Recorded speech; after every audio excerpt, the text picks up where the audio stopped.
ሰላም ናይ እግዚአብሔር ቤተሰብ ካብ ማህበረ ቅዱሳን ቴሌቪዥን ሰሙናዊ ዜናታት ሒዝናልኩም ቀሪብና ኣለና ሓቢርኩምና ጽንሑ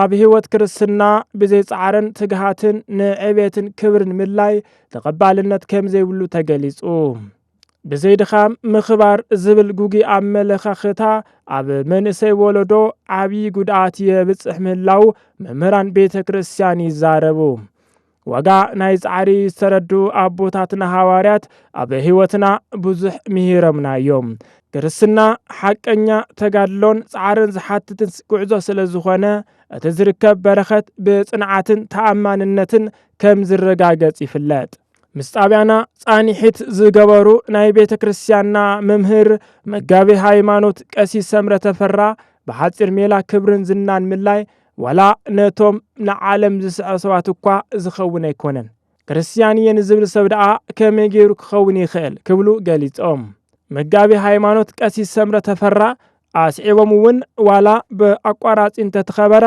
ውድቆት ግን ዝበኣሰ ይኸውን ክርስትና ብኣቋራጺ ዝኽበር መንገዲ ኣይኮነን እቲ ቀዳማይ ኣዳም እውን ኣምላኽ ክኸውን ስለ ዝደለ እዩ ዝወደቐ ስለዚ ክብሪ ብሓጺር መንገዲ ንረኽቦ ኢና ንብሎ ነገር ኣይኮነን ኩሉ ብጻዕርን ትዕግስትን እዩ ክብሉ ሓደገኛ ሳዕቤን ብሓጺር ክብሪ ምላይ ወሲኾም ገሊጾም ብተወሳኺ ኣብ ዘበና ዘሎ ብዘይ ድኻም ምኽባር ዝብል ጉጊ ርዲት ኣብ ልዕሊ መንእሰይ ወለዶ ዓብዪ ጉድኣት የብጽሕ ምህላው ኣረዲኦም ኣብ መወዳእታ ንእግዚአብሔር ክሓስካ ጸጋ ንምላይ ምፍታን ዓብዪ ስሕተት እዩ ስለዚ ነቶም ዝወደቑ ዘይኮነስ ነቶም ዝጸንዑ ኣቦታት ብምምልካት ብትዕግስቲ ምጽናዕ የድልየና ክብሉ መልእኽቶም ኣመሓላሊፎም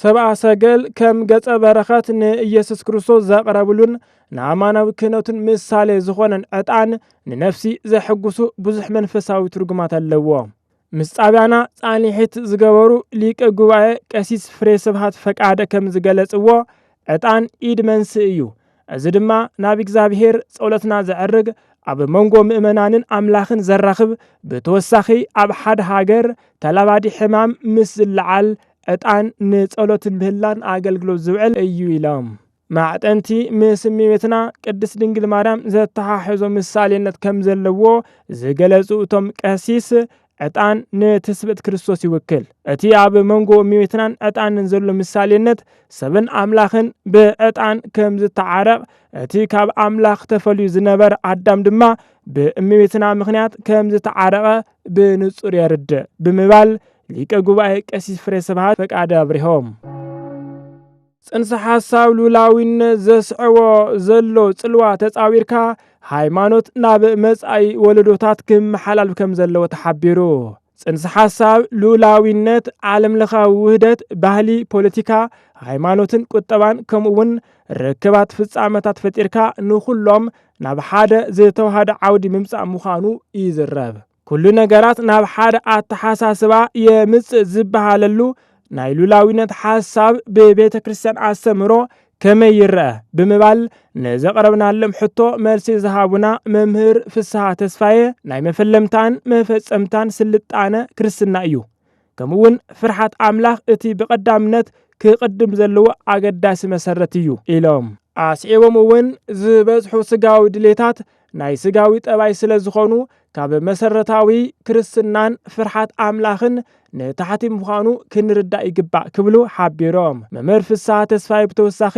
ጽንሰ ሓሳብ ሉላዊነት ኣብ ማሕበራውን ሃይማኖታውን ጉዳያት ዘምጽኦ ዘሎ ኣሉታዊ ጽልዋታት ብዝምልከት መብርሂ ሂቦም እቶም መምህር ስልጣነ ተባሂሎም ዝቐርቡ ዘለዉ ሓድሽቲ ጽንሰ ሓሳባት ኣብ ክርስቲያናዊ መሰረት ዘምጽኡ ሓደጋ ኣስሚሮምሉ ወዲ ምስ ወዲ ጓል ድማ ምስ ጓል መርዓ ምግባር ስልጣነ ተባሂሉ መጽኡ ኣሎ እዚ ድማ ውጽኢት ሉላዊነት እዩ እዚ ንክርስቲያናዊ ኣስተምህሮ ዝጻረር ሓሳብ ስልጣነ ክኸውን ከም ዘይኽእል ኣረዲኦም ብተወሳኺ ምእመናን ነጸላ ተኸዲኖም ኣብ ዝኸድሉ እዋን መግለጺ ድሕረት ተባሂሉ ይውሰድ። በአንጻሩ ድማ ዕርቃኖም ወፂኦም ዝኸዱ ሰባት ስልጣነ ተባሂሉ ዝውሰደሉ ዘመን ኢና ዘለና ብማል ገሊጾም።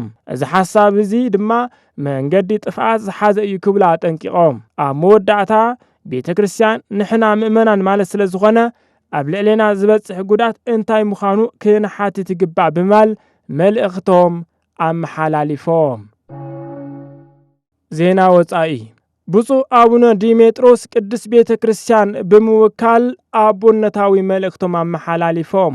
ብፁዕ አቡነ ዲሜጥሮስ ሊቀ ጳጳስ ሃገረ ስብከት ሊባኖስ ሕቡራት ዓረብ ኤሜሬት ከምኡውን ማእኸላይ ምብራቅ ንቅዱስ ቤተ ክርስቲያን ወኪሎም ብዛዕባ እቲ ኣብ ሕቡራት ዓረብ ኤሜሬት ኤምባሲ ኤፌርዲ ወኪል ሙሉእ ስልጣን ኮይኖም ንዝተሾሙ ክቡር አምባሳደር ዶክተር ጀማል በከር ዝተዳለወሎም ናይ እንኳዕ ደሓና መጻኹም ዝብል መርሃ ግብሪ አመልኪቶም መልእኽቲ አቦነት አመሓላሊፎም።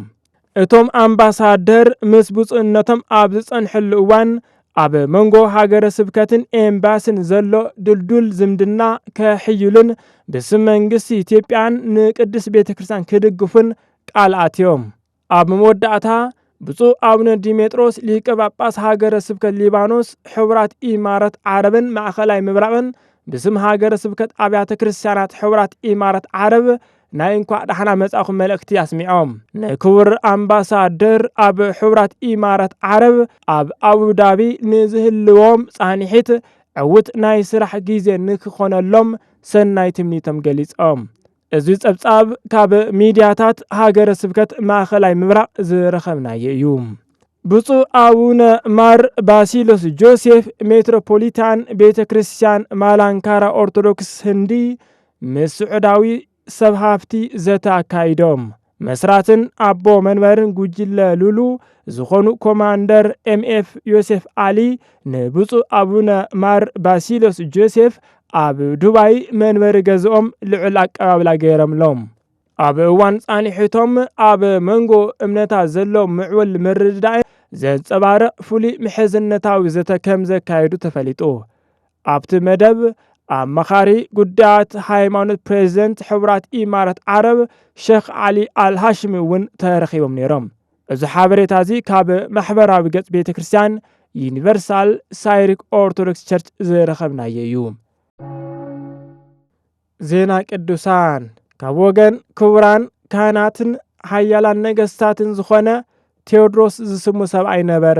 ንሱ ንሓንቲ ካብ ወገን ስዩማነ እግዚኣብሔርን ርቱዓን ሃይማኖትን ዝኾኑ ሊቃነ ጳጳሳትን ካህናትን ዝኾነት አትናስያ ዝስማ ብርኽቲ ሰበይቲ ተመርዓወ።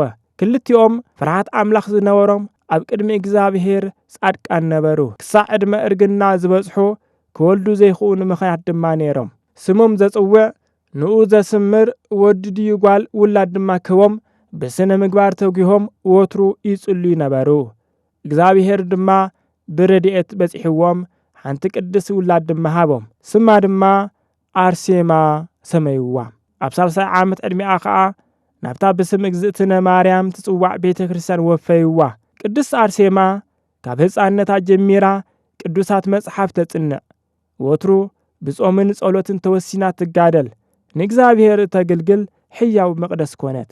ብሉይን ሓድሽ ኪዳንን እናተምሃረት ዝዓበየት ቅድስት አርሴማ ዝተምሃረቶ ብግብሪ እናተርጎመት እቲ ቃል አምላኽ ዝእዝዞ ነገራት ድማ እናፈጸመት ብተጋድሎ ትነብር ነበረት። ቅድስት አርሴማ ጓል 15 ዓመት ኣብ ዝነበረትሉ ጊዜ ከሓዲ ንጉስ ዲዮቅልጥያኖስ ዝመርዓዋ መልክዐኛ ጓል ስኢሎም ከምጽእሉ ንሰራዊቱ ናብ ኩሉ ግዝኣቱ ኣዋፈረ።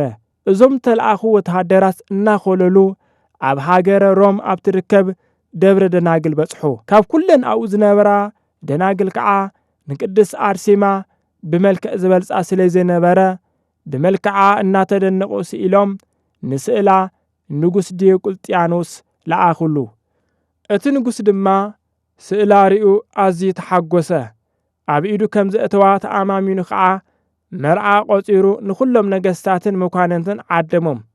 እተን ትጉሃት ደናግል ነዚ ተገበረን ክግበር ተቆጺሩ ዘሎን ምስ ፈለጣ ኣብቲ ደብረ ደናግል ብሕው ወፅን ሃደማ።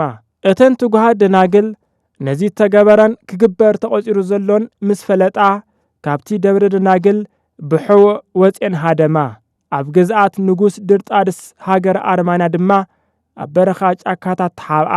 ኣብዚ ቦታ እዚ ብጠቕላላ 75 ሰብኡትን ኣንስትን ካብዚኦም ከዓ እዘን 39 እተን ደናግል ኣንስቲ ነይረን። እዚኦም ኩሎም ብጥሜትን ጽምእን ብስእነትን ሽግርን ይነብሩ ነበሩ። ኣብዚ ምድሪ ኣርማንያ ምህላዋ ዝሰምዐ ንጉስ ዲዮቅልጥያኖስ ካብ ዘላቶ ረኺቡ ክሰደሉ ንጉስ ድርጣድስ ኣዘዞ።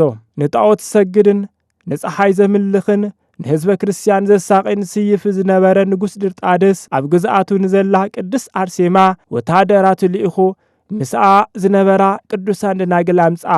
ንጉስ ድርጣድስ ድማ ነዛ ወታደራት ዘምፀሉን ቅድስትን ጻድቕን ኣርሴማ ምስ ረኣያ ብመልክዓን ግርማን ተማሪኹ ንዓለማዊ ሓጎስን ስጋዊ ድሌቱን ተመነያ።